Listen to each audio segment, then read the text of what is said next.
So, good day ma'am. So, nandito po ako ngayon and yung client ko. So, sir, ano po yung prepare niyo na language para ma-express niyo po ng maayos yung sasabihin niyo?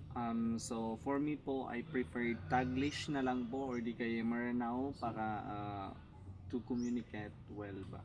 Sige, sige, sige. So, first, can you introduce yourself po? Mm, I am Makay Najar Marhom from the College of Hospitality and Tourism Management, MSU Main Campus, Marawi City, and currently um, studying BS Hospitality Management program, and yun lang. Sige, sige. So, kamusta ka po ngayon? So far okay lang naman po sa pag-aaral ko ngayon, and um, thank you for asking, pero okay lang Sige. po. So, so ano yung nag-udyok sa'yo na lumapit sa amin?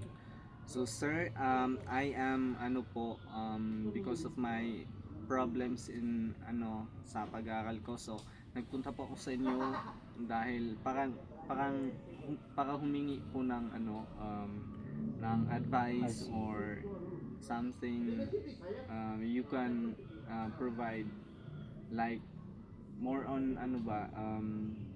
advice po. Sige. Ah, So, kamusta po yung inyong kalagayan nitong mga nakarang araw? okay lang naman po, kay ngayong last few days, kay ano lang siya, months I mean, is closing pa po namin, so far hindi pa po nag-start yung classes namin, and wala pong stress na dumarating sa buhay. Oh.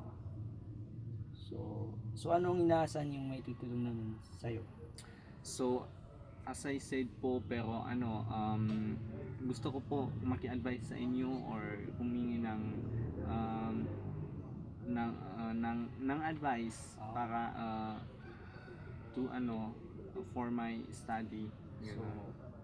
So, Ganun. sa amin po is gagawin po namin yung makakaya namin sa to solve your problems po. So, maaari po ba ninyong ikwento ang inyong sitwasyon ngayon?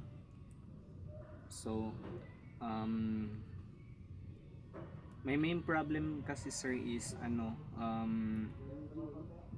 let's say financial problem po, because we all know that BS Hospitality Management program is mahal po siya actually na program, and also hindi ko po siya actually ginusto, um, since I am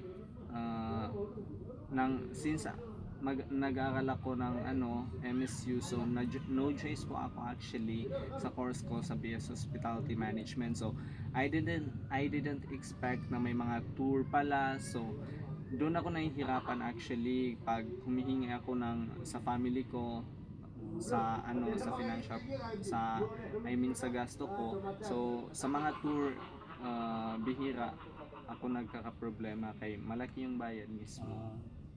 So may mga scholar or program na pwede namin sir na i-refer. So, kailan po nagsimula ang problemang ito? So since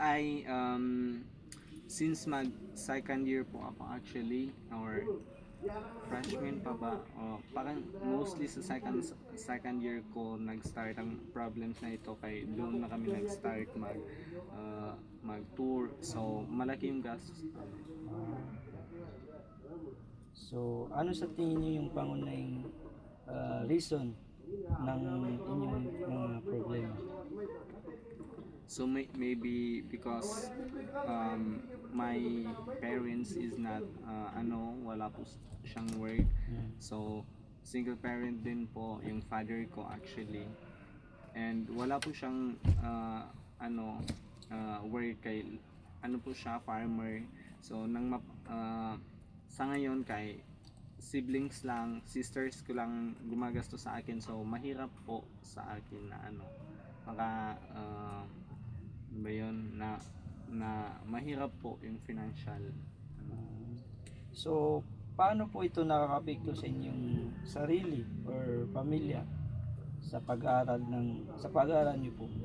So, maybe because of financial is parang nawalan ako ng gana na mag-aral, mag-pursue kasi na every time na ganun may tour kami, so hihingi ako, tapos napakahirap sa kanila na magbigay or mag uh, yun ang magbigay kay po kasi parang parang biglaan kasi, so ganun, parang malaki siya na mahirap nila maibigay kumbaga. Oo. So yun yung parang naka-apekto sa sarili ko, and also parang nawalan ako ng gana na mag-aral o mag-pursue ng course ko, ganun.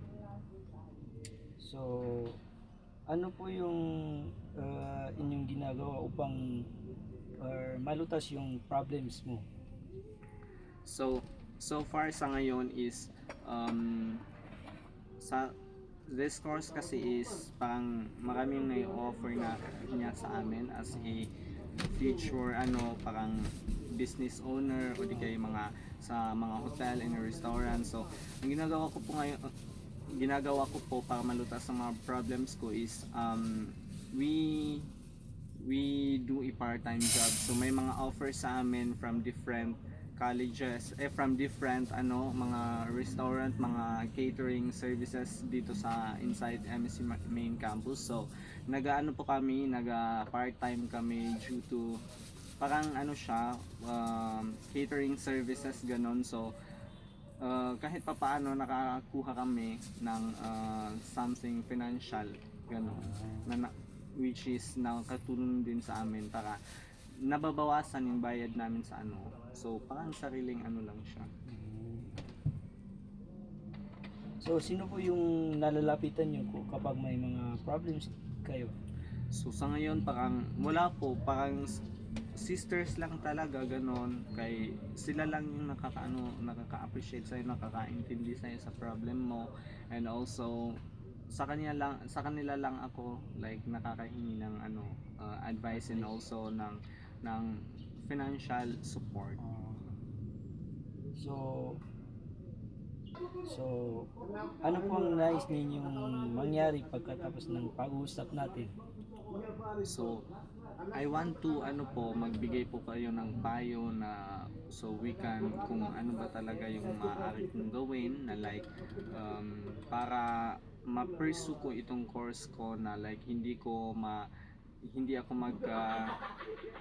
magkaroon ng pagkukusa ba na like mag-stop sa pag-aral o di kaya stop itong pag-aral ko sa business hospitality management or mag-shift ganun.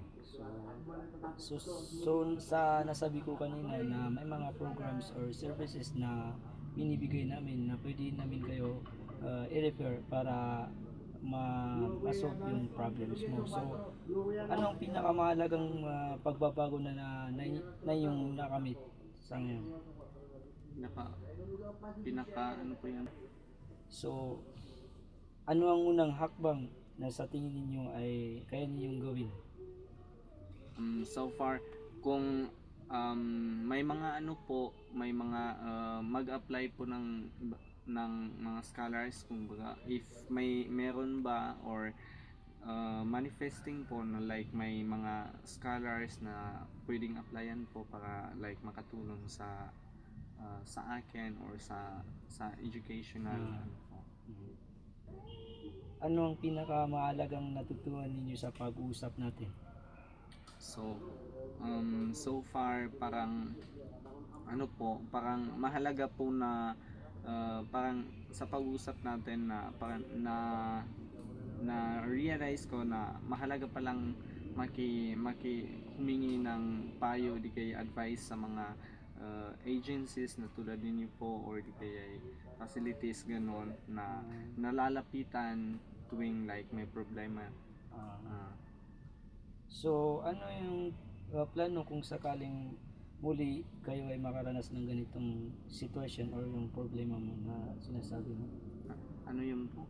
So yun nga, ano yung mga plano mo kung sakaling na maulit yung mga ganyan problema na kinakaharap mo sa ngayon? So, for me po is maybe we can find a better job o di kaya mga part-time pa as a student kay part-time man so far, and also if may mga ma-applyan na scholarships, so hindi tayo magkakaproblema sa mga financial support na yan.